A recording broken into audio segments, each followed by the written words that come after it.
Hey guys, it's Stefan McMillan. And Justin, I'm a little tired today, but I'm gonna make it through. Watson. Well, wake up. And you're listening to episode 11 of Exposure, a half-hour sit-down with some of online's newest and exciting content creators. And today's guest is a little bit nicer than Stefan. His name is Reed, aka Sickmind33. And let's start the show.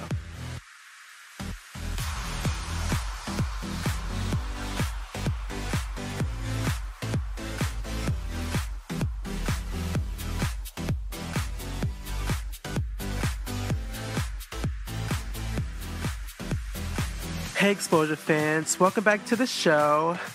I can't believe we're on episode 11 already. That's 11 weeks of doing this show. But I'm happy about it. And I'm happy about our guest this week, Sickmind33, also known as Reed, will be sitting down and joining us tonight.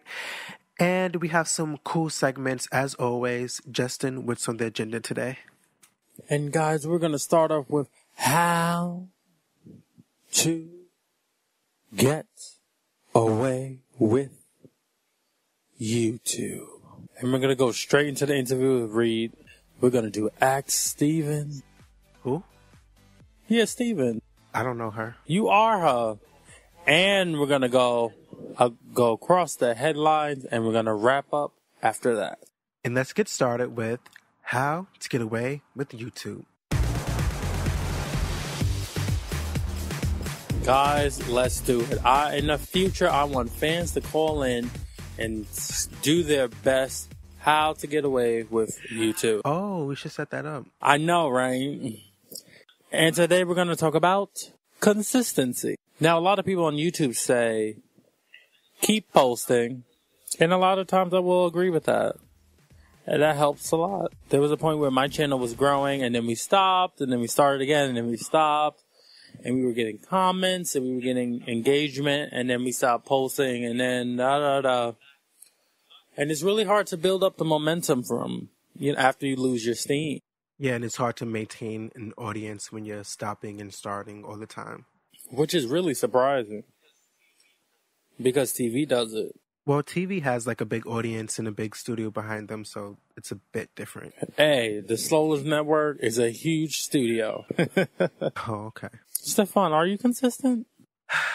I have been in the past, and I've noticed that when I have been consistent, that's when my channel grew the most. But lately, I've been a little more busy with other projects that I haven't been able to focus on my own show. Like in the beginning, we told you I had the Midnight Hour podcast, which is a podcast that I did by myself.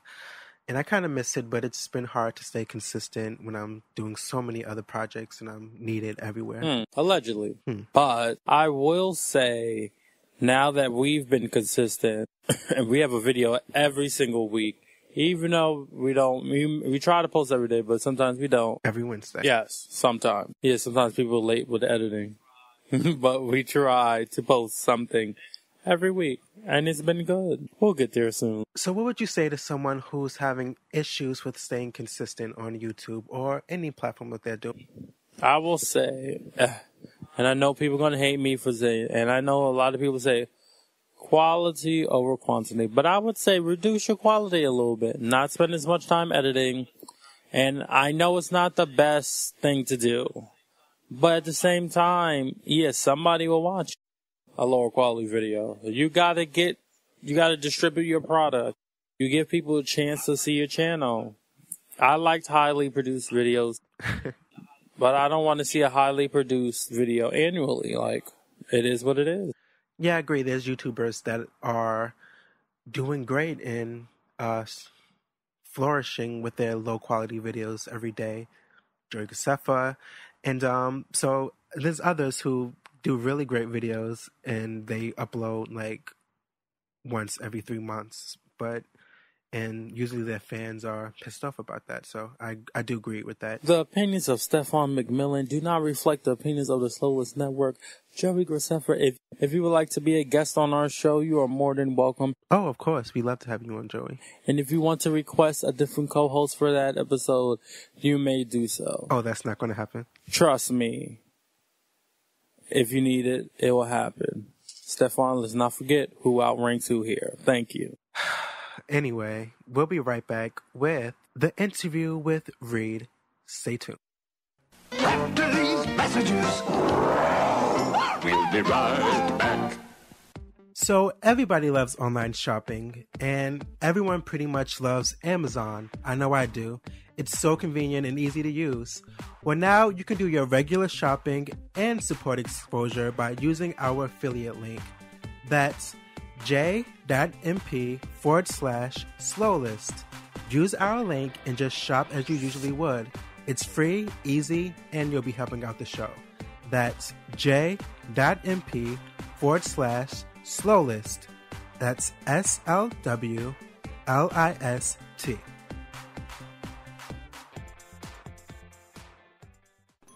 Hi ho, folks. This is Turwinkle of the Adventures of Turwinkle, the Gnome Mage, at youtube.com/PalmerBomber1, and you're listening to Exposure.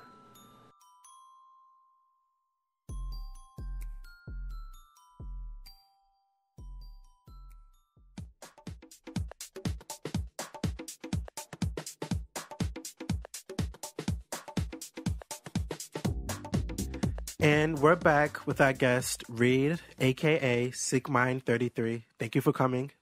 Not a problem. Glad to be here. So we pretty much always have this as the first thing we ask our guests, but I kind of have to know, where did you come up with the name Sickmind33? Well, it's kind of a creative story in all honesty. The major background of it was back when I was a kid, my parents said I wasn't always right in the mind, because I would always be the one that whenever you called the doctor, it wouldn't exactly be a normal case. So I decided sick mind. And then, of course, 33 is my favorite number in the world. So that's probably all the backstory there is to that name. Where does 33 come from?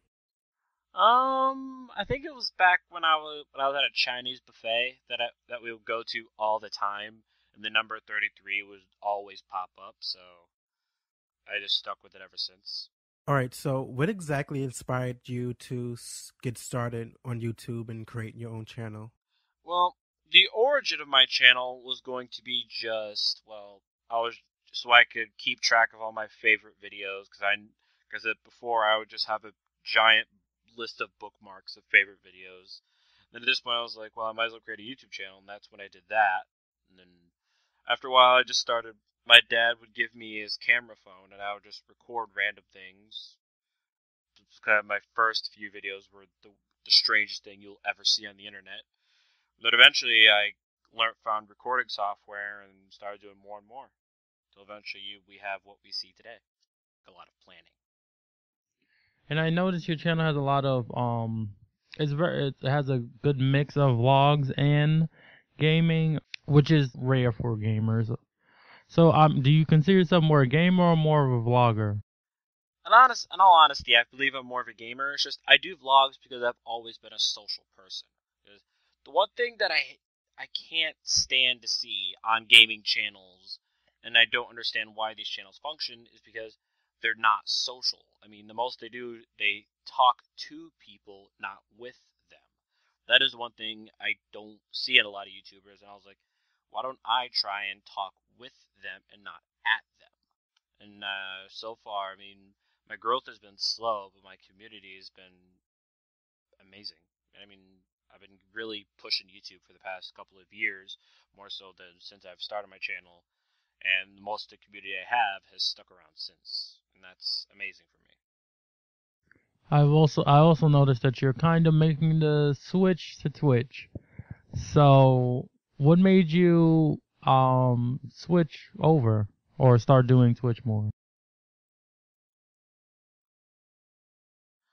When it comes to Twitch, it's more of I wanted to try out streaming back in September. It was August, September. I decided to try streaming, and the response was very good. I didn't get a lot of views, but people who did watch my post stream videos said that they liked my stream. They liked how I interacted with people versus just playing games. I mean, most of my stream I would spend talking with the viewers, and it's that level of interactivity is what I'm trying to get to.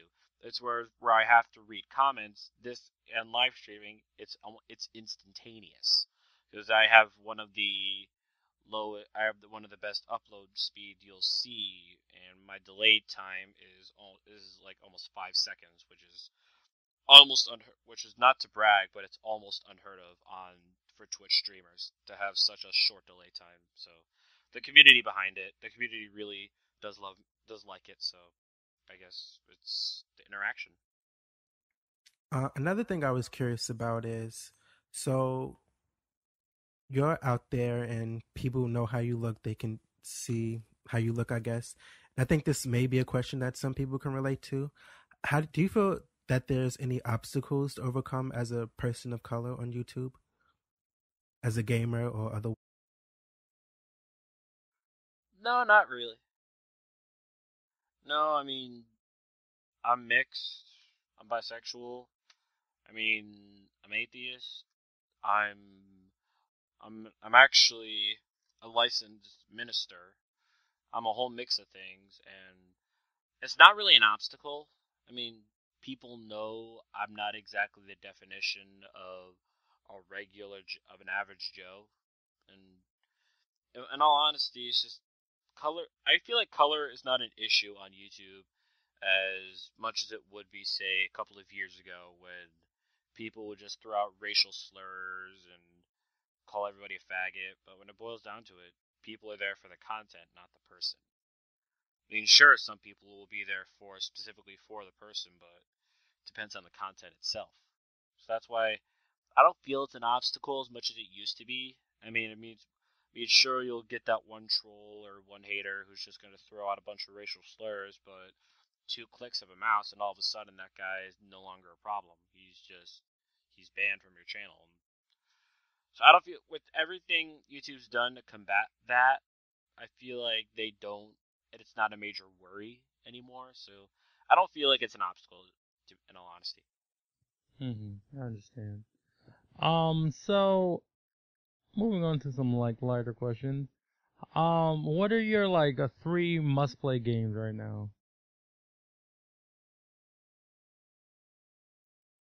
Right now it is Minecraft, of course. I'll usually just upload a highlight of a Minecraft gameplay on my live streams, or I'll do a mod review because those seem to be pretty popular. Sometimes I will try to record different games. Like I like to play indie games, and then very, very rarely will I don't see myself playing. I'm planning it. I don't know if I'm going to, but I'm probably going to start playing like Mario games if I can figure that out, because there's some indie games that use Mario, and I'm definitely interested in the games. So there's not a lot of. I don't really have a lot of games I want to play outside of Minecraft and any independent games I've randomly found on the internet. So there's not much past Minecraft, actually. Minecraft is pretty I mean, it has a simplistic idea, but there's so much you can do with it, so I completely understand. Yes, I mean, I have a couple of things. I have a couple of pieces of new content I plan on releasing soon. I just have to put it all together for Minecraft, and so far, I mean, people like what I do with Minecraft. Like, I'm trying my best not to be a carbon copy of the millions upon millions of YouTubers who are also doing Minecraft-based content. It's really hard to try and, with Minecraft being out for a couple of years now, and so much being done, it's so hard to find content that you can make unique and different from what is currently being done today. So this is one of my favorite questions. I hope Stefan didn't ask it, but if you were able to get a YouTuber's login for 24 hours, it could be a channel you hate or a channel you love. You can do whatever you like to the channel. You can promote yourself. You can delete their videos. You can, do something good or evil. Whose login do you want? I would say Captain Sparkles. And I wouldn't do anything evil. I mean, he's one of my inspirations to start doing taking YouTube more seriously than I did in my early years of videos, which was just making random vlogs. But he was the one who inspired me to do serious stuff, so I'll probably just post a video thanking him for being my inspiration. Because he was, if it wasn't for him, I think I wouldn't have started YouTube, taking it as seriously as I have to this day. I think that was one of the nicest answers we've gotten so far. Oh no. Yeah. So, what if YouTube disappeared tomorrow? What would you do with all that spare time? I usually spend like today and sometimes Tuesday recording and editing videos. So I could see myself taking that time and pushing it towards live streaming, because I don't see live streaming as a major source as big as YouTube, but I could see it as something I could devote more time towards, because I am starting to gain a following on there. Like recently my follower count has outdone my subscriber count on YouTube currently. So I don't see myself converting completely to Twitch, but if YouTube disappeared tomorrow, I probably would. So I actually do have a backup plan if such a thing ever happens. Do you see any like particular benefits from, I guess, streaming on Twitch versus having a YouTube channel? Like, would you pick one over the other?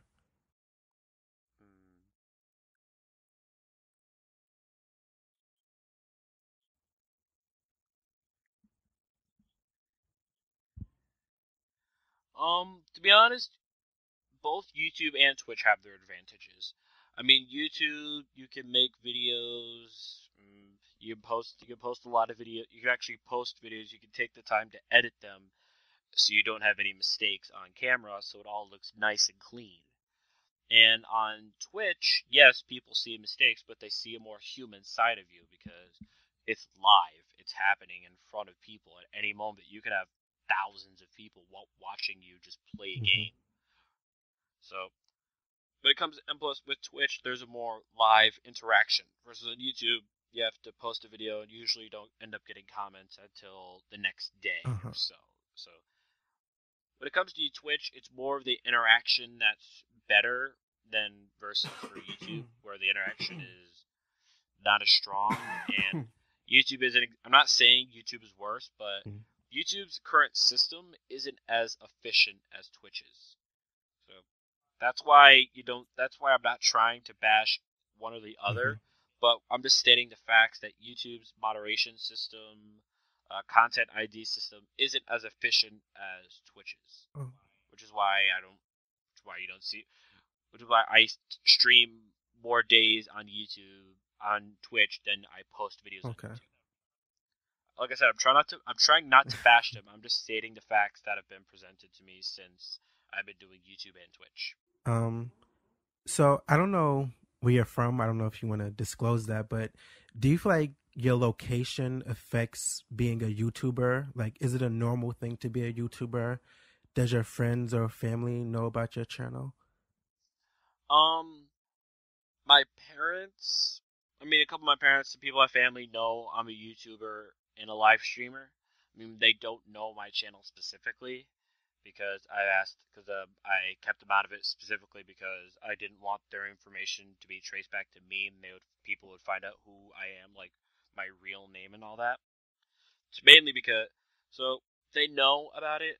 I would always tell whenever I visit my parents back from college on the weekends, if I ever live stream, say, hey, I'm live streaming, they'll be like, okay, and they won't bother me until I walk out and say I'm done. So my parents, they were a huge, I'm not saying they were a huge supporter, but they were they were really helpful and being super respectful when it came to me recording videos or live streaming. So, and here at college, there's only like one other YouTuber, and that guy, I believe, and the guy only does YouTube he actually does YouTube for a living.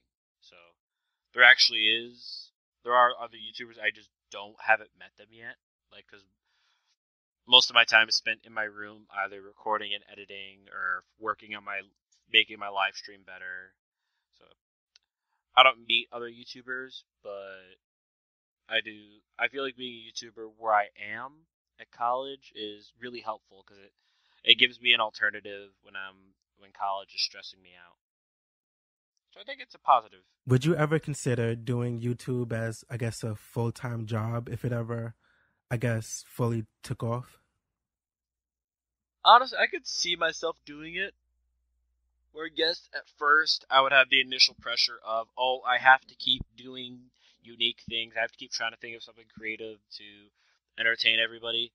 I mean, there would be the initial pressure of hundreds of thousands or possibly millions of people just waiting for you to post a video. Yes, that the pressure would be there. I think I could handle it well because I'm not saying I've never had a large following, but I have been in a position where I've had to deal with a huge following before. So I feel like I could handle it. It's just it would be a hard time to adjust to that. So in due time, I could handle it. So just to go back to the Twitch thing, there's been the phenomenon of swatting, and I know, like, you've referenced your, security and stuff. Are there precautions you're taking to prevent swatting? Are you worried that it might happen to you one day?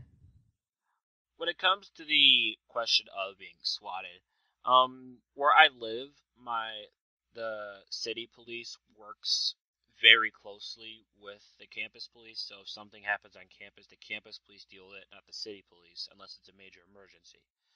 So when it comes down to, and plus I'm at a secure location at my college, so I don't think people are gonna call up a bomb threat to a dorm, and it won't exactly pan out. So I feel somewhat safe, and I've also taken the precautions of removing all of my personal information from all my places. Like, I don't, unlike the Twitch streamers that, no offense, but are idiots and decide to use their personal PayPal account rather than go through a donation service where they send the money to you through them, so you don't have such a major risk of your name being exposed. So that's what I don't have the fear because I took the precautions first.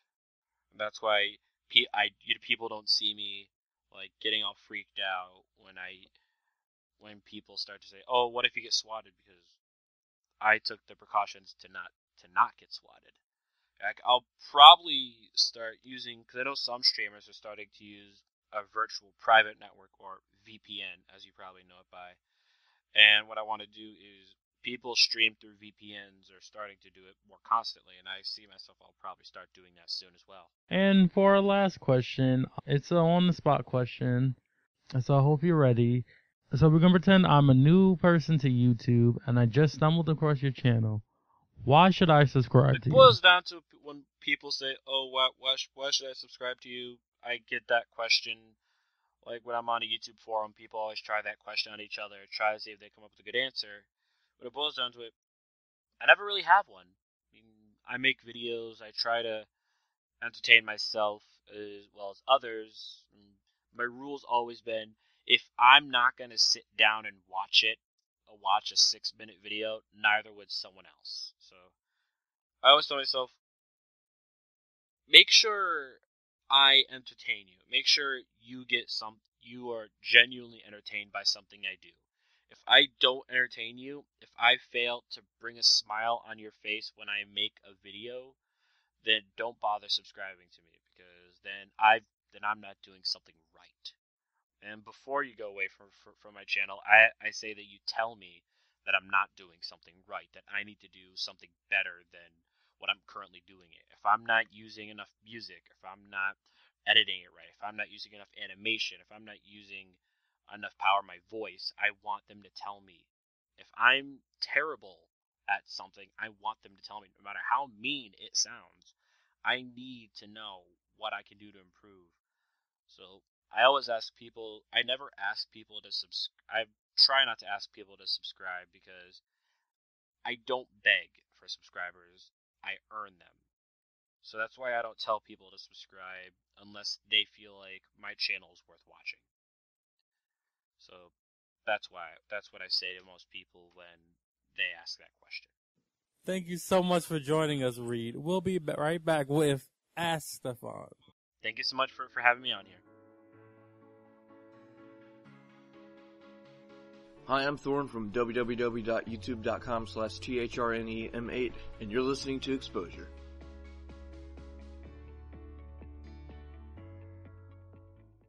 If you got some questions and you need some answers, ask Stefan, ask Stefan.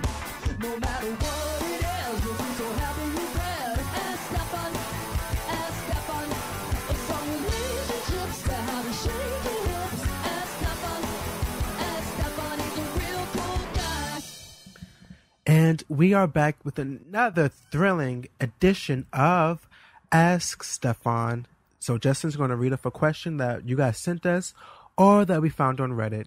Take it away, Justin. And today we have another Reddit question, and this question is, I uploaded a video to YouTube last night, and 3 people messaged me asking me to license the video. I thought it was a cool few videos myself. It's a group of us playing some Jenga with firewood.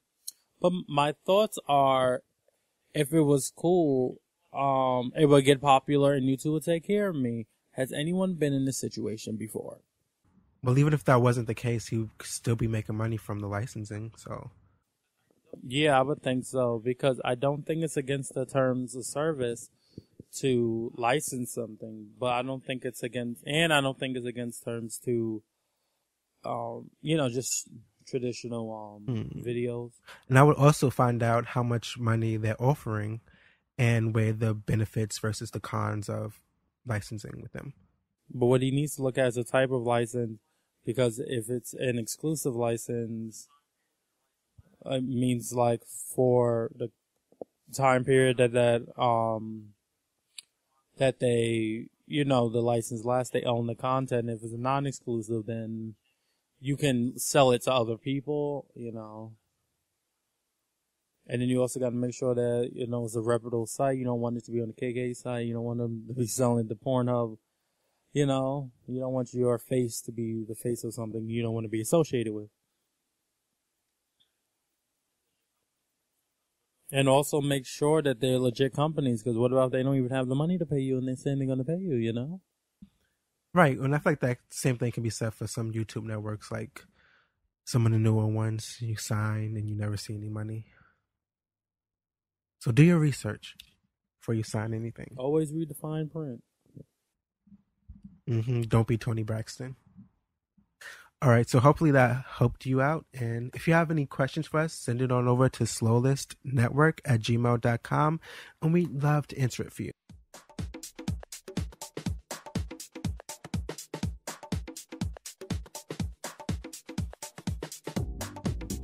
Thank you guys so much for listening to the show. Please, if you're a fan out there, take the time out, make an iTunes account, and review our show. Leave us a rating. If you want more content from us, you can go to our blog, exposurepodcast.blogspot.com. You can also go to our YouTube channel, youtube.com/slowlistinyourface. That's INYA face. Are you taking a selfie in the middle of my outro? Get your life together. And if you want to connect with us more, please like us on Facebook at facebook.com/exposurepod. That's exposurepod. Or follow us on Twitter at Exposure Show. Thank you so much for our guest Reed for coming. It was great having him.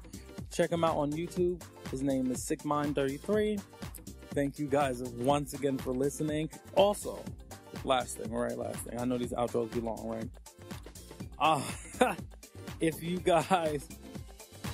you guys have a little cash to spare and, you like the show, you want to keep it going, maybe see our production value grow, please head over to patreon.com/slowlist, and you can give $1 a month and you will get some perks and you'll help us out.